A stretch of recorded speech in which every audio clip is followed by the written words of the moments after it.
Dia 2 de outubro de 2022 vai ser o dia do primeiro turno das eleições.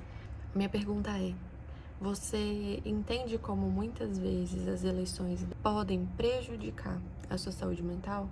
Oi, meu nome é Luísa, eu sou psicóloga e esse é o meu canal. Eu vou te dar algumas sugestões de como ter essas conversas de forma respeitosa, de forma, talvez sim, colocar o seu ponto de vista, mas entender como é que é o processo desse diálogo e o que pode acontecer.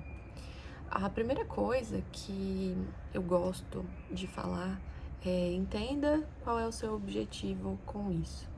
Se o seu objetivo no almoço de família, por exemplo, começar a falar sobre partido X e partido Y, convencer a sua família do seu ponto de vista, e aqui entenda, família, amigos, e convencer aquele círculo de pessoas do seu ponto de vista, que ele é o melhor, saiba que muito possivelmente todas as outras pessoas estão pensando da mesma forma. Elas acham que o ponto de vista delas também vai ser o melhor. Então, ter essas conversas com base na tentativa de convencimento, talvez não seja muito legal. Uma coisa que acontece muito é que a gente acaba até levando para o lado pessoal, né?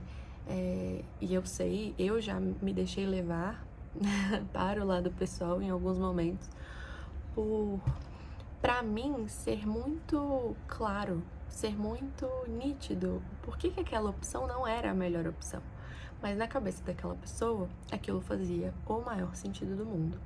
Então, entender isso também pode ser importante. As pessoas vão ter opiniões diferentes. Então, tenta exercitar um pouco da sua paciência.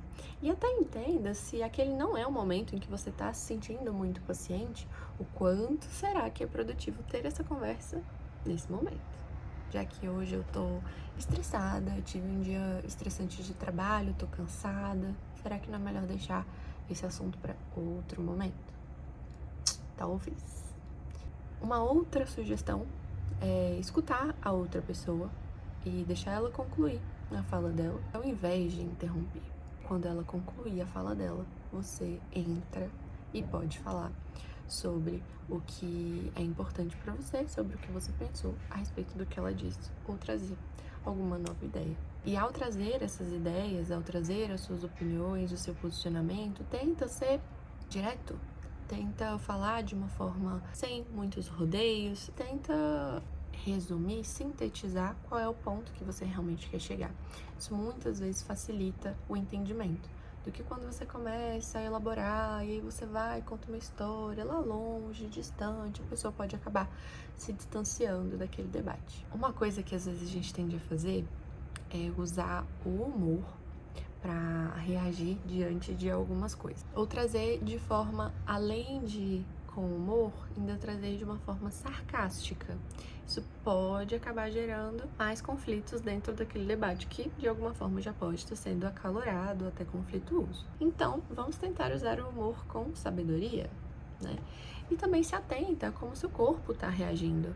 Não só visualmente ao que você está expressando no seu rosto, mas postura, tom de voz, volume da voz. Às vezes eu quero convencer a outra pessoa do meu ponto de vista e eu posso acabar falando mais alto e eu posso acabar até sendo grosseira em relação a isso. E a partir desse momento, eu costumo dizer que a gente coloca a pessoa para debater não só contra o ponto que você está trazendo, mas a pessoa começa a se defender. E aí, a partir daí já não existe muito diálogo, porque não é uma disputa para saber quem tá certo e errado. O ponto não era esse, pelo menos não inicialmente. O ponto é como é que a gente constrói aqui um diálogo que pode ser legal, que pode ser construtivo, e não uma guerra. E por último, saber a hora de ir embora, saber a hora de parar, saber a hora de encerrar o assunto. E aí tem algumas pessoas que vão falar: ah, tá bom, a gente nunca vai concordar mesmo. Ou que vão falar: então tá, então concordamos em discordar. E às vezes isso pode acabar parecendo uma tentativa de invalidar o que a pessoa tá falando. Tá, você tá errado, você não vai mudar de opinião, então eu desisto desse debate. E aí, a gente pode tentar encerrar essa conversa como: beleza, eu vou pensar sobre o que você me disse. Acho que tem algumas questões aí que são importantes. E a gente pode voltar a falar sobre isso em outro momento. Mas agora vamos mudar de assunto? Acho que pesou o clima, acho que agora não é hora de a gente falar sobre isso, vamos falar sobre outra coisa. Vamos tentar trazer outros temas que possam ser um pouco mais leves, talvez, para encerrar esse dia junto com essas pessoas que, se você tá ali no meio por alguma razão, você muito possivelmente tem algum tipo de afeto e você, bom, enxerga que em algum nível seria bom ter uma boa convivência, né? Então, por mais que as pessoas discordem umas das outras, por mais que elas tenham posicionamentos políticos diferentes, a gente ainda precisa se respeitar. Espero que tenha feito sentido pra você. Se você gostou, deixa o seu joinha e a gente se vê no próximo vídeo.